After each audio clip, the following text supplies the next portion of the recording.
Nothing makes me more happy than to find clearance proteins. I was just at Aldi going to get buns, brioche buns, but they didn't even have them. So I ended up finding this one pack of chicken thighs that needs to be consumed by, I think tomorrow actually. Tomorrow. So I'm not gonna kill anyone. I'm gonna make the chicken thighs 3 different ways. Thanks to my sister-in-law, Susanna Lindemann. I'm gonna make it with a harissa sauce, which is made from red peppers. And it's a Mediterranean type sauce marinade. I've made it before. It's not terribly spicy, despite its red color, but it gives a lot of flavor. Yeah, red hot peppers. Did I say? Yeah, red hot peppers, garlic, coriander, salt, caraway, and citric acid for a little bit of tanginess. Speaking of tanginess, I'd never heard of Yuzu. It's a Japanese or Asian citrus fruit, and I actually got some Yuzu extract because I saw it in a recipe in Selena and Chef, and the extract was quite expensive, $10 for it. And then I was in Costco and happened to see this Yuzu marinade, so I thought I'd try it. So I tried it last week. It is good. It's not as spicy as they make it out to be, which I think is great. It gives a little bit of tanginess, a little bit of sweet, and a little bit of spice. And then I'm gonna make a few other thighs. So I'm making the thighs 3 different ways. And the other way I'm going to make it is with my standby garlic and herb seasoning. And I'm just going to roast them. And I'll show you the marinade process in a minute. And it is about 3 o'clock. I skipped lunch and only now finally having lunch. So I'm seeming kind of scatterbrained because my blood sugar is incredibly low. And my blood sugar is incredibly low. And I'm trying to grill a burger while I prepare this chicken. Anyway, I'll be back in a bit. So kimchi is an acquired taste, but what's great about it, on top of the health benefits of having pre and probiotics in it from it being fermented, is that the spiciness is great for leftovers, especially if you have some kind of protein or vegetable that's kind of bland. And in this case, we have some leftover ground turkey that my wife made for tacos the other night. And could use a little extra kick. I'm absolutely starving and I'm just going to consume this. I just microwaved it. I'm just going to toss in some of the kimchi in the warm turkey, and it's going to kick it up a notch. But kimchi is awesome to just have around for that, especially again if you've acquired the taste. Crazy. So last time I made harissa, having made it before, harissa chicken, having made it before. So I had already opened the tube, and what's really cool about this is it's a metal tube, and we're living in America, everything's in plastic, and you got to realize that other countries, other cultures don't use nearly as much plastic as we do, and my sister-in-law got this from me from Italy, and so it's in a metal tube, which you don't really see in America, other than I think maybe tomato paste. But I had already opened it, used it for a couple pieces of couple thighs, and it was great. So when I went to go use it the second time, I was using it on leg quarters, and I was cutting off the excess fat, and the pieces were cold. My hands were hurting, and my hands are all chicken greasy, and I went to go and squirt out the harissa, and it wouldn't come out, and my hands are cold, and I'm like, what the hell's going on? And I'm like squeezing. All of a sudden it goes, gone. There must have been like a little bit of dried piece or a little bit of red pepper that was clogging the nozzle, and it just went splat. Luckily, it didn't make nearly as much mess as it could have, but because it kind of had angled down at the side of the dish, and but anyway, it's pretty funny. So hopefully that will not happen this time. And with my slippery hands, I was trying to do the old toothpaste save roll, get to maximize the goodness out of here. And folding it down and I didn't fold this tight enough and it was rolling back out and I built up so much pressure, of course it exploded. So I'm not gonna let that happen. So I think I have enough to do 2 or 3 pieces of the harissa. And I'm going to, since this stuff is just basically a coating, I'm gonna leave it in one pan to cut down on the mess. And then the yuzu, I keep on calling it yuzu is gonna be a little bit more wet, so I'll put that in another plate.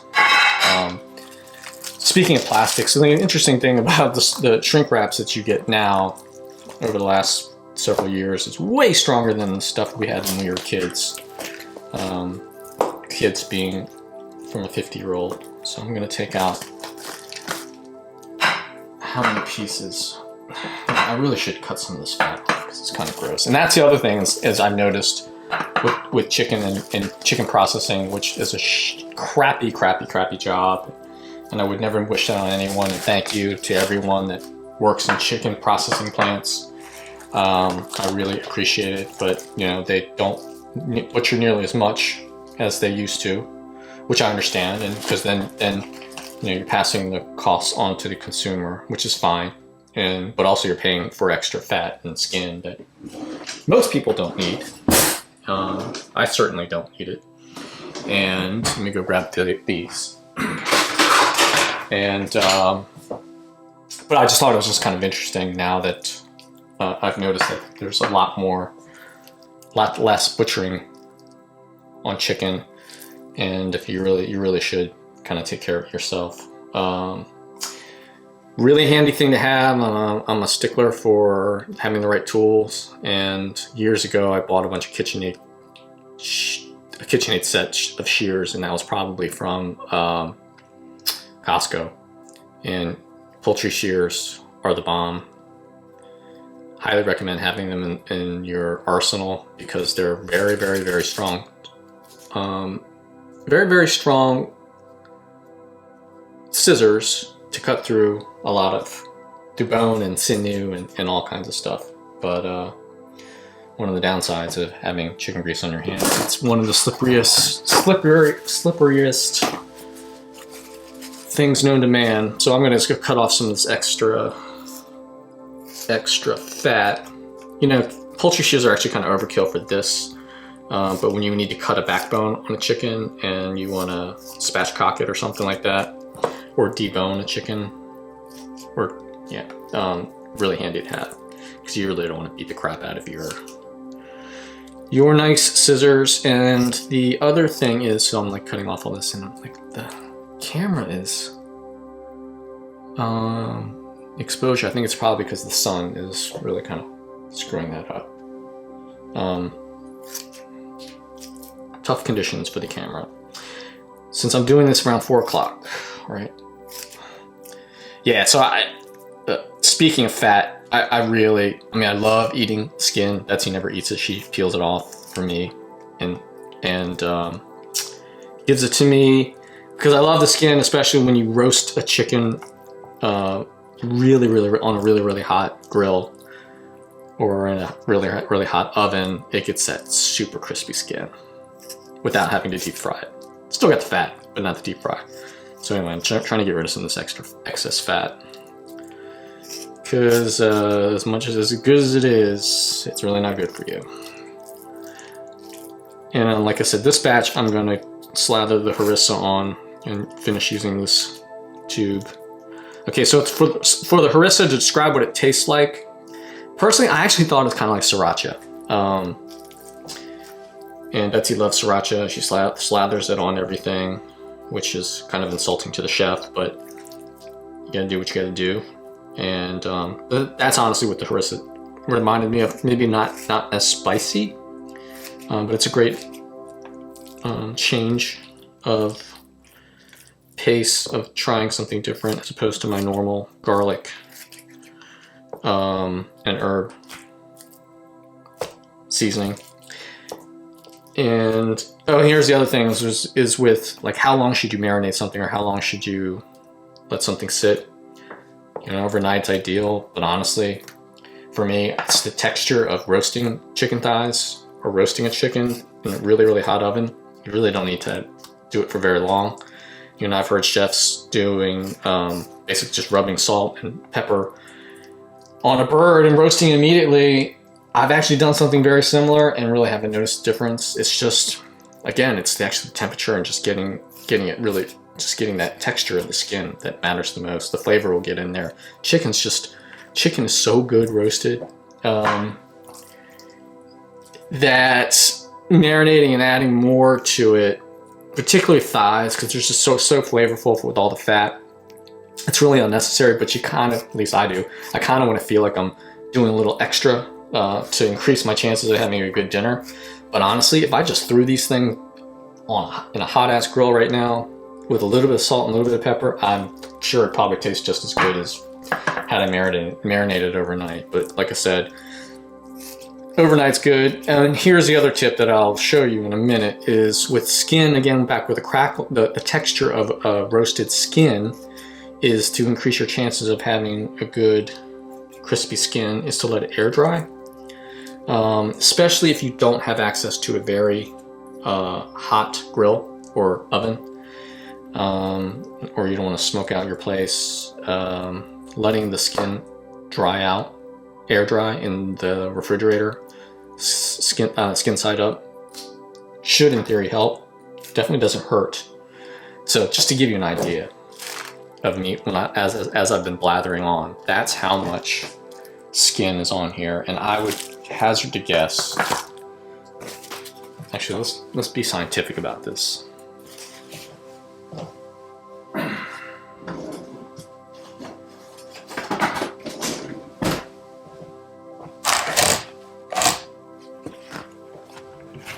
I'll take a dirty dish out that I just used for my burger, so I don't have to do any more.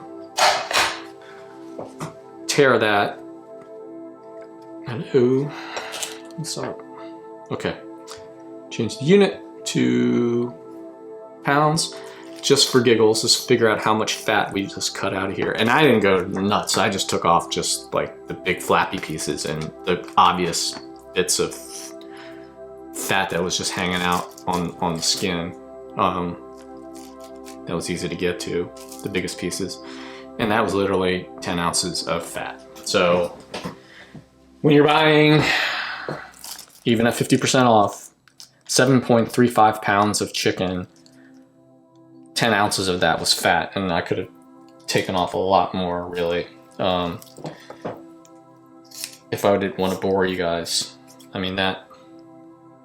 Ooh, yeah. I mean, if I really wanted to get aggressive with this is a lot of fat. Anyway. Yeah, let me get rid of that. All right.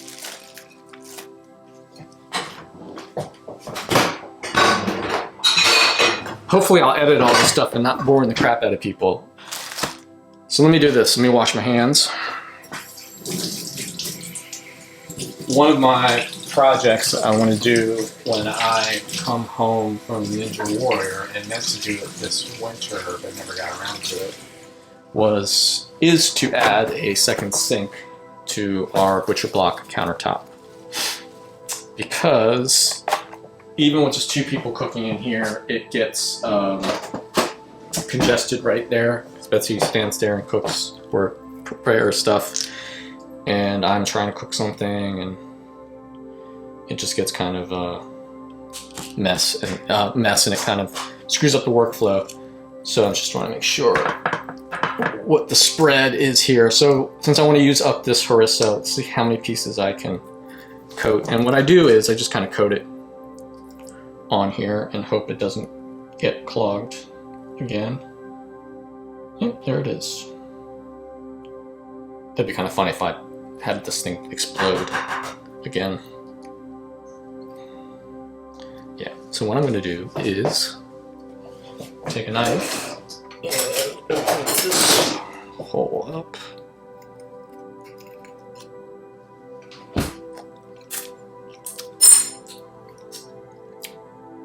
Whoa, I've actually never tasted it straight out of the container.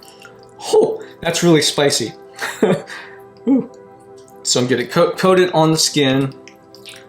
And there, yeah, actually that's got a kick to it. It's funny because doesn't really taste that spicy on the chicken. But of course I'm not drowning it on it. Anyway, so that's what I'm gonna do. I'm gonna go cook these so I don't bore the crap out of you people.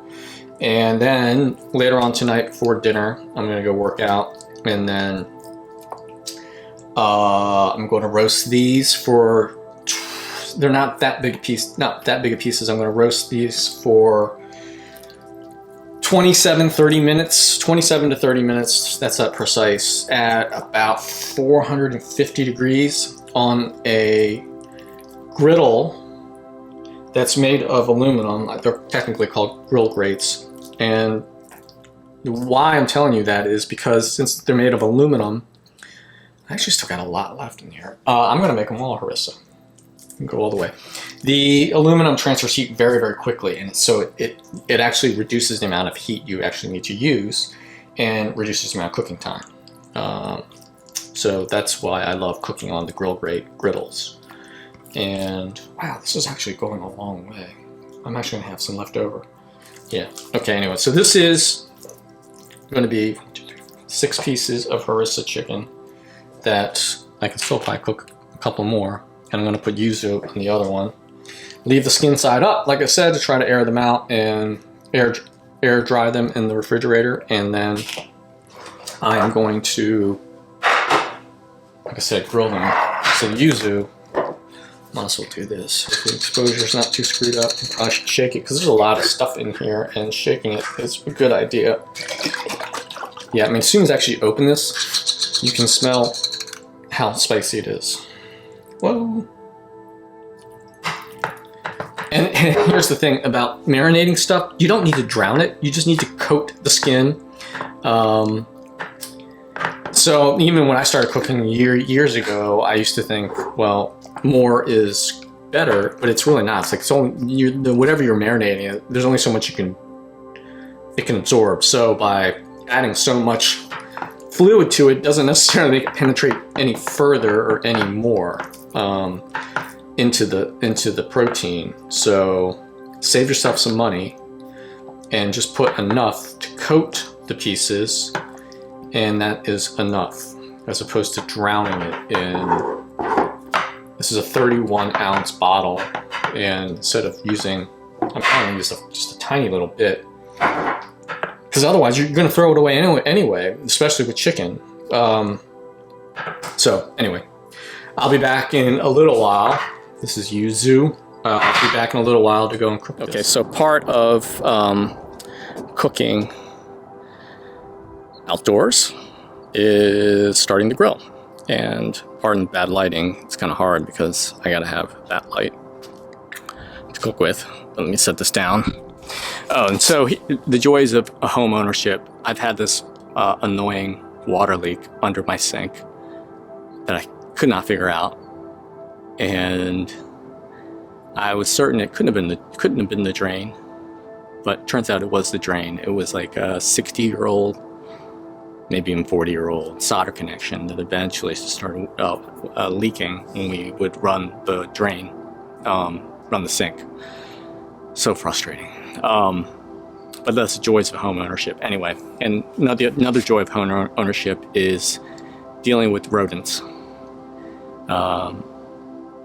You know, mice got to live too, and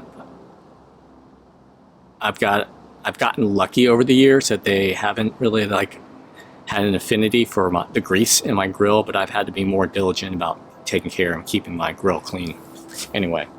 And also the other problem having a grill is having water infiltrate it and fill up the drain pan. So for years, I used to have a cover, and then got sick of covering it, and then got sick of dealing with the rain getting in, the grease trap, and then overflowing the nasty grease into a watery, crappy mess at the bottom of my grill. Yeah, anyway, I still love having a grill though.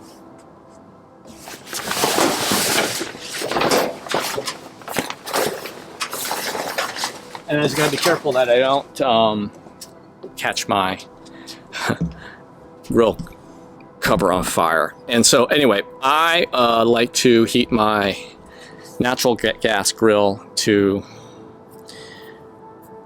probably 500 degrees. And then when it comes time to cook, I crank it down to like 425, just like get it really hot. And then I put the chicken on. One of the most amazing things about Weber grills is the fact that they, at least the old school ones, are freaking bomb proof. And I've had to replace hardly anything on this grill, and it is just about a few years younger than Nate. And that's really freaking remarkable for any piece of equipment that's literally out in the weather and used constantly. And I don't want to say abused, but it's had a better life. It could have an easier life if I didn't use it so much, but that would defeat the purpose. So I'm just going to heat this bad boy up for a bit and then throw the chicken on. What do I do usually? I throw the chicken on, how do I do this? I usually throw the non-skin side down and then sear that for a couple of minutes, you know, brown that, caramelize that for a couple, 2-3 minutes, and then flip the chicken onto its skin side for about 17 minutes, and then hopefully come back out in time and flip it and cook it with the skin side up and no skin side down for like almost 10 minutes, and then eat. And by then it's really, really cooked. So this time actually I could probably do it all total in 25 minutes once I get the chicken on there. With this thing ripping hot, cranked up to max with natural gas, it'll get, in a nice cool day to like nice warm day like today, it should only take a few minutes to heat up, 5-10 minutes. I'll be back in a minute. This is what the Harissa chicken looks like before I put it in the grill. And that is the Yuzu chicken. Because, yeah, I mean, it's a nice, pretty red color. This Sony camera's pretty color accurate. This one's kind of got a, you know, citrusy color to it. This has definitely got like a red, tomato-y, red hot pepper color. Okay, so I don't know how well this is going to work to show this, but what's really cool about it is when I do this, so it's about, you can't see it, but it's about 450 on the dial, but it's probably 500 degrees in there, and there's a lot of smoke coming out of this bad boy. So you can probably possibly see it there. Anyway, this is the best part, is the sound this makes.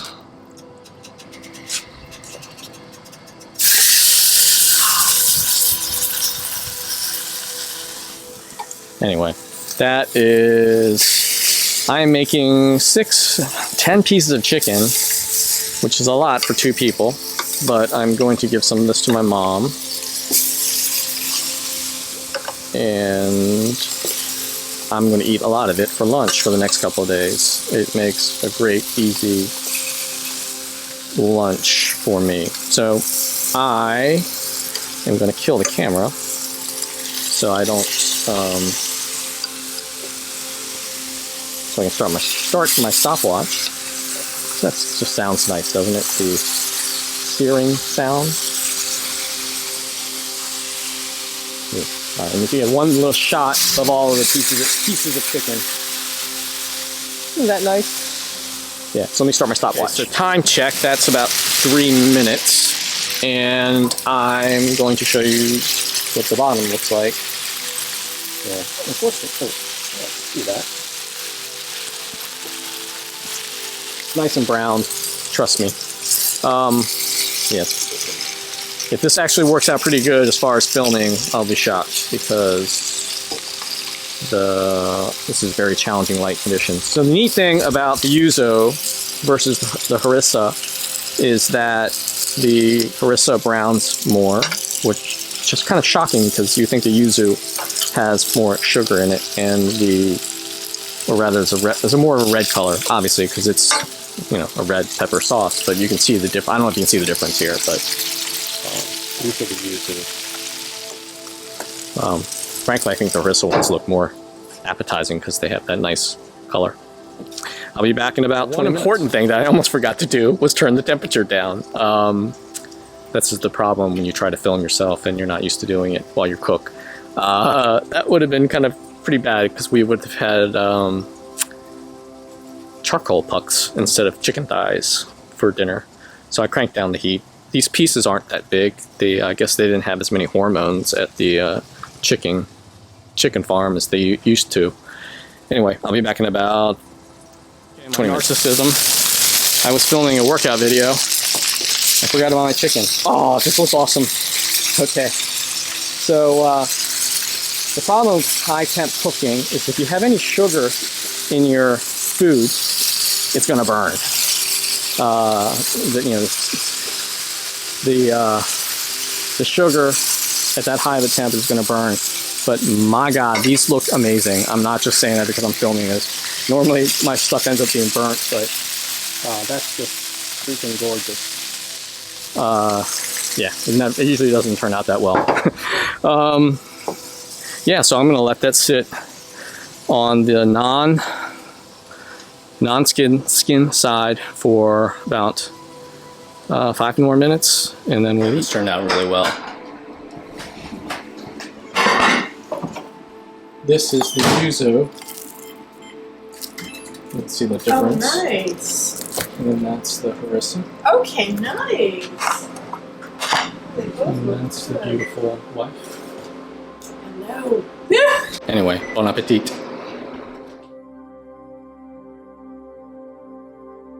Okay, so here's an epilogue to the cooking video. I was in a hurry when I was cooking and forgot to tell Betsy that the chicken was 50% off.